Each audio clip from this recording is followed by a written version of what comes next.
تمام تعریفیں اللہ کے لیے ہیں جو تمام جہانوں کا پالنے والا ہے اور جس نے درجات کو عابدوں کے لیے اور مراتب قرب کو عارفوں کے لیے محفوظ فرمایا ہے۔ ہم گواہی دیتے ہیں کہ اس کا کوئی باپ اور بیٹا نہیں ہے، اور بے حد اور بے حساب اور لا محدود درود و سلام ہوں سرور دو عالم حبیب کبریا حضرت محمد صلی اللہ علیہ وآلہ وسلم پر، آپ کی آل پر اور اصحاب پر۔ سامعین کرام، ہمارا آج کا موضوع خاص صوفی اور فقیر پر ہے، اور ہم آج کی اس ویڈیو میں انشاءاللہ تعالی یہ وضاحت کریں گے کہ صوفی کون ہوتا ہے، اور ایک عام انسان صوفی کیسے بنتا ہے، اسے کون سے مراحل سے گزرنا پڑتا ہے، اور فقیر کون ہوتا ہے، ایک انسان کو فقیر بننے کے لیے کیا کرنا پڑتا ہے، اور ان دونوں یعنی صوفی اور فقیر میں کیا فرق ہے۔ سامعین کرام، ہماری گزارش ہے کہ اس ویڈیو کو آخر تک دیکھیے گا تاکہ آپ کو صوفی اور فقیر کے مرتبے اور مقام کی سمجھ آ سکے اور ان میں فرق معلوم ہو سکے۔ اب بلا تاخیر ہم اپنے موضوع کی طرف آتے ہیں۔ دیکھیں، صوفی صفہ سے مشتق ہے۔ صفہ سے مراد مسجد نبوی صلی اللہ علیہ وآلہ وسلم کا صفہ ہے۔ یہ لفظ اہل صفہ کی طرف منسوب ہے، اور اہل صفہ وہ چند صحابہ کرام تھے جنہوں نے اپنے آپ کو دنیاوی معاملات سے علیحدہ کر کے خود کو رسول اکرم صلی اللہ علیہ وآلہ وسلم کی بارگاہ کے لیے وقف کر دیا تھا۔ گویا یہ بارگاہ نبوی صلی اللہ علیہ وآلہ وسلم کے خاص طالب علم تھے۔ یہ لوگ سادہ لباس پہنتے تھے اور غذا بھی سادہ استعمال فرماتے تھے۔ اب چونکہ صوفیہ کرام کی زندگی میں اصحاب صفہ کی زندگی کی جھلک موجود ہوتی ہے، اسی وجہ سے ان کو صوفی کہا جاتا ہے۔ اب یہی لفظ صوفی حدیث شریف میں بھی آیا ہے۔ سامعین، کسی غزوہ میں دو صحابے اکٹھے شہید ہو گئے، سو آقا علیہ الصلوۃ والسلام کی بارگاہ میں دونوں کے جسد لائے گئے۔ آقا علیہ الصلوۃ والسلام نے فرمایا کہ ان دونوں کو ایک ہی قبر میں اکٹھا دفن کر دو، کیونکہ دنیا میں یہ دونوں صوفی تھے۔ ان کے دلوں میں کدورت، رنجش اور غبار نہیں تھا، پس جن کے دلوں سے کدورت کا غبار نکل جائے اس کو صوفی اور صافی کہتے ہیں، اور اسی طبقے کو صوفیاء بھی کہتے ہیں۔ یہ لوگ کسی پر فتوے نہیں لگاتے، اس لیے کہ تصوف پیار پھیلانے کا نام ہے، محبت عام کرنے کا نام ہے، تواضع، عاجزی اور انکساری عام کرنے کا نام ہے۔ صوفی بچاتا ہے، لڑاتا نہیں۔ صوفی ملاتا ہے، ڈراتا نہیں، اور اگر کوئی اسے تکلیف دے تو یہ اسے سینے سے لگاتا ہے۔ چنانچہ ایک مرتبہ ایک صوفی کو کسی نے پتھر مارا تو جواب میں اس نے مشتعل ہونے کی بجائے آگے بڑھ کر اسے سینے سے لگا لیا۔ اب پتھر مارنے والے نے بڑی حیرت سے پوچھا کہ میں نے تو آپ کو پتھر مارا ہے اور آپ نے مجھے سینے سے کیوں لگایا؟ تو صوفی نے کہا کہ تمہارے اندر نفرت تھی، وہ نکلی اور پتھر کی صورت میں میری طرف آئی، اور میرے دل میں تو خلق خدا کے لیے محبت ہی محبت ہے، لہذا وہ نکلی اور اس نے تمہیں سینے سے لگا لیا۔ سامعین محترم، صوفیاء کا نہ صرف قول، حال اور عمل منفرد ہوتا ہے بلکہ ان کا فہم و ادراک بھی جدا ہوتا ہے۔ وہ حقائق و واقعات سے الگ معنی اخذ کرتے ہیں، اور ایسے معنی اخذ کرتے ہیں جو دوسرے لوگوں کی سمجھ میں نہیں آتے۔ صفائے قلب اور تطہیر باطن کے بعد ان کے اذہان و افہام، قلوب و افکار اور توجہات بدل جاتی ہیں۔ وہ ہر شے میں ذات حق کو دیکھتے ہیں، اللہ کی بارگاہ سے جڑے رہتے ہیں، ان کی توجہ رب کی طرف مرکوز رہتی ہے۔ وہ صرف رب کو تلاش کرتے ہیں اور ہر شے میں اسی رب کو پاتے ہیں۔ سامعین کرام، یاد رہے کہ ایک سالک سے صوفی بننے کے لیے 10 روحانی مقامات و مراحل طے کرنے پڑتے ہیں، تب بندہ جا کر صوفی بنتا ہے۔ وہ مقامات کیا ہیں؟ آپ کی بہت زیادہ توجہ چاہوں گا۔ پہلا مرحلہ تزکیہ ہے۔ سامعین، یہ نفس کا سفر ہے، اس میں حیوانی خصلتیں روحانی خصلتوں میں بدل جاتی ہیں۔ حیوانی خصلتوں کے نتیجے میں قتل و غارت جنم لیتی ہے، لیکن جب تزکیہ نفس سے روحانی خصلت آ جاتی ہے تو پیار، محبت اور برداشت کے رویے جنم لیتے ہیں۔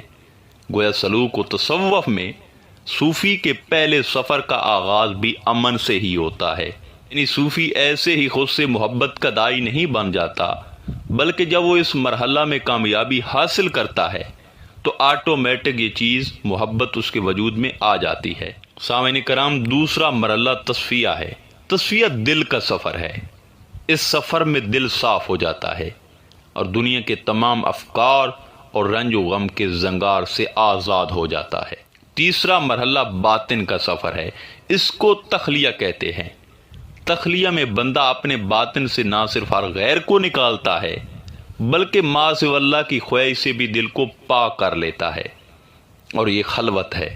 یہ مرحلہ دل کو خلوت خدا بنا دیتا ہے اور انسان زبان حال سے پکار اٹھتا ہے کہ ہر تمنا دل سے رخصت ہو گئی، اب تو آجا، اب تو خلوت ہو گئی۔ گویا دل کو محبوب حقیقی کا خلوت خدا بنا دینا تخلیہ ہے۔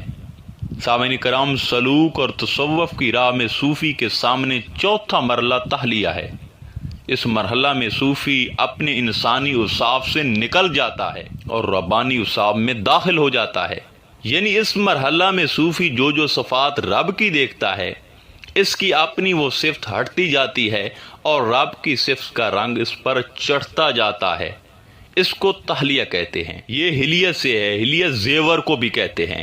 جب زیور دلہن کو پہناتے ہیں تو اس کا دلہن ہونا چمک اٹھتا ہے، اسی طرح جب رب کے اوصاف کا رنگ صوفی پر چڑھتا ہے تو اس کا باطن چمک اٹھتا ہے، اور جس کا قلب صاف ہو جائے، چمک جائے، وہ ولی ہوتا ہے اور صوفی ہوتا ہے۔ سامعین کرام، رب جس طرح ہر ایک کی پرورش کرتا ہے، اس مرحلہ میں صوفی بھی اسی وصف کا فیض لیتے ہوئے ہر ایک کو پالتا ہے۔ رب جیسے ہر ایک کو دیتا ہے، اسی طرح صوفی بھی لینے والا نہیں ہوتا بلکہ دینے والا ہوتا ہے۔ صوفی مانگتا نہیں بلکہ بانٹتا ہے۔ صوفی عطا کرنے والا، بے نیاز اور پیار و محبت کو بانٹنے والا ہوتا ہے، اس لیے کہ وہ تحلیہ کے ذریعے رب کی صفات میں رنگا جاتا ہے۔ سامعین کرام، ربانی اصاب میں رنگنے کے بعد صوفی سالک پانچویں مرحلہ تجلیہ میں داخل ہو جاتا ہے، اور اس مرحلہ میں بندے کے قلب و باطن پر انوار و تجلیات کا ورود ہوتا ہے۔ بندہ فرشی ہوتا ہے مگر انوار و تجلیات کے ورود سے من اور باطن میں عرشی بن جاتا ہے، یعنی فرش پر رہ کر عرش پہ رہتا ہے۔ آگے صوفی چھٹا مرحلہ اتدلہ میں داخل ہو جاتا ہے۔ یہ مقام عروج ہے۔ صوفی عروج پر جاتا ہے اور اس مرحلہ میں اسے اللہ کی قربت خاصہ نصیب ہو جاتی ہے، اور اس مقام پر صوفی کو دنا فتد اللہ کا فیض ملتا ہے، اور صوفی دنا فتد اللہ کا فیض سمیٹنے کے بعد ساتویں مرحلہ التدنی میں داخل ہوتا ہے۔ بعض تدانی بھی لکھتے ہیں اس مقام پر اس کی مقربیت کامل ہو جاتی ہے اور بارگاہ الہی میں اس کی قربت کا سفر بھی تکمیل کو جا پہنچتا ہے۔ گویا اس مقام پر اسے قاب قوسین او ادنیٰ کا فیض ملتا ہے۔ سامعین کرام، تدنی کے بعد صوفی الترقی کے مرحلہ میں داخل ہوتا ہے۔ اس مرحلہ میں ہر لمحہ اس کا حال اور مقام بدلتا رہتا ہے۔ اس مرحلہ میں وہ ایک جگہ پر نہیں رہتا بلکہ قرب الہی، عشق الہی، محبت الہی، اطاعت الہی اور معرفت الہیہ میں ہر لمحہ اس کا مقام اور حال بدلتا رہتا ہے اور وہ ترقی پذیر رہتا ہے۔ اب اس روحانی سفر میں مراحل طے کرتے کرتے صوفی اپنے نامے مرحلے التلقی میں داخل ہوتا ہے، جہاں وہ براہ راست رب سے سنتا ہے اور اس کی عطا، کشف اور الہامات لیتا ہے۔ نتیجتاً یہاں صوفی کی زبان سے حق بولتا ہے، اس کے دل سے حق نکلتا ہے اور وہ براہ راست رب سے اخذ کرتا ہے۔ سامعین کرام، صوفی کے 10ویں اور آخری مرحلہ کو التولی کہتے ہیں۔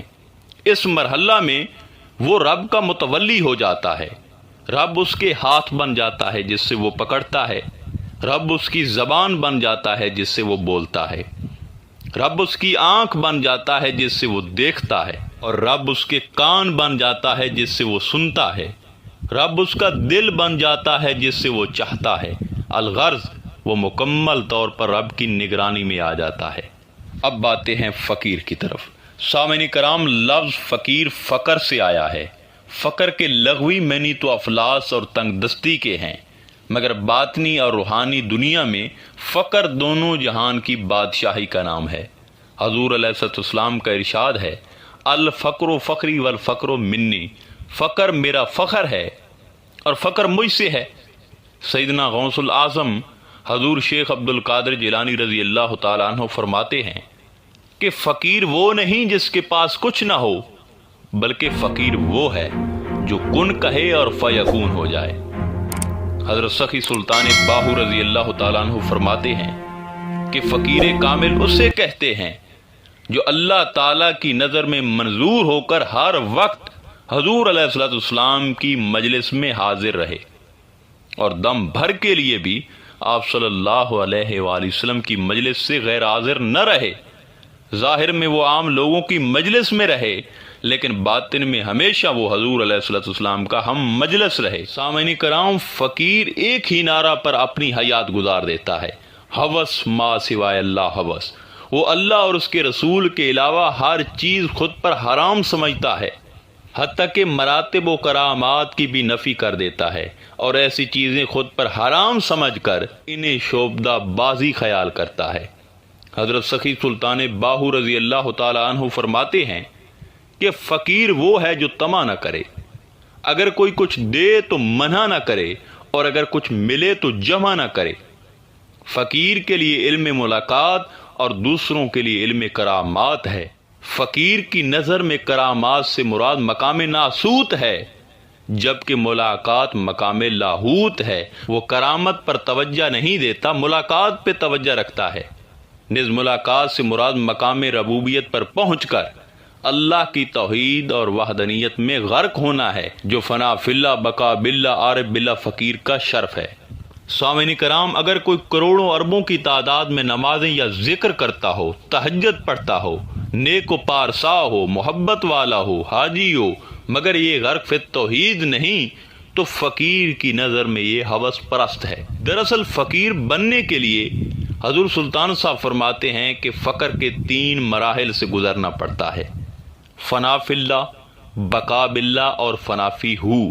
سامعین کرام، مقام فنا سے مراد کہ انسان اس مقام میں اپنی ذات کی مکمل طور پر نفی کر دے، خود کو ختم کر لے، بلکہ وہ موت قبل ان تموت کا مقام خود پر طاری کر کے ایسا سمجھے کہ میں نہیں ہوں، خود کو درمیان سے ہٹا لے اور اللہ کی ذات میں، اللہ کے عشق میں خود کو فنا کر دے۔ بابا بلے شاہ فرماتے ہیں نا کہ رانجا رانجا کر دے آپو رانجا ہوئی، سدو مینو دے دوں رانجا ہیر نہ آکھے کوئی۔ یعنی رانجا رانجا کا ذکر کرتے کرتے میں اپنی ذات بھلا چکی ہوں، اب مجھے رانجا کہو، کیونکہ اب میں خود میں ذات رانجا اس طرح قائم کر چکی ہوں کہ میری ذات اب میری ذات نہیں رہی، بلکہ رانجا کی ذات کا مظہر بن چکی ہے۔ حضور غوث الاعظم حضرت شیخ عبد القادر جیلانی رضی اللہ تعالیٰ عنہ فرماتے ہیں، اے بندے، جب تو مقام فنا پر پہنچے گا تو تجھ پر تکوین امور کن کا اذن وارد کیا جائے گا، یعنی فنائیت کے بعد موجود کرنا اور کائنات پیدا کرنا تیرے سپرد کیا جائے گا، اور عالم میں تصرف کرنے کی طاقت تجھے عطا کی جائے گی، جس کی بدولت تو جہان میں تصرف کرے گا۔ سامعین کرام، انسان جب مقام فنا فی اللہ تک پہنچ جاتا ہے تو اللہ تعالیٰ اسے بقا عطا کر دیتا ہے۔ اس کے بعد ہے فنا فی ہو۔ سامعین کرام، حضور سلطان صاحب فرماتے ہیں، ذاکراں را انتہا ہو شد تمام، کہ ذکر ہو ذاکرین و فقراء کا انتہائی ذکر ہے۔ اس مقام پر طالب کو فقیر بننے کے لیے ذکر ہو میں فنا ہونا پڑتا ہے۔ سلطان العارفین فرماتے ہیں کہ ذکر ہو کرتے کرتے جب ذاکر کے وجود پر اسم ہو غالب آ کر اسے اپنے قبضے میں لے لیتا ہے تو اس کے وجود میں ہو کے سوا کچھ نہیں رہتا۔ باہو باہو فنا باہو بقا شد، کہ اول آخر راز ہو بقا شد، باہو ہو کے ساتھ فنا ہو کے بقا پا گیا، کیونکہ اول آخر ہو کا راز اسے مل گیا، اور جسے ہو کا راز مل جائے وہی اس منزل میں کامیاب ہوا ہے۔ ابتدا ہو انتہا ہو ہر کے باہو میر سد، عارف عرفاں شد ہر کے باہو ہو شد۔ ابتدا بھی ہو ہے اور انتہا بھی ہو ہے، اور جو کوئی ہو تک پہنچ جاتا ہے وہ عارف کامل فقیر ہو جاتا ہے اور ہو میں فنا ہو کر ہو بن جاتا ہے۔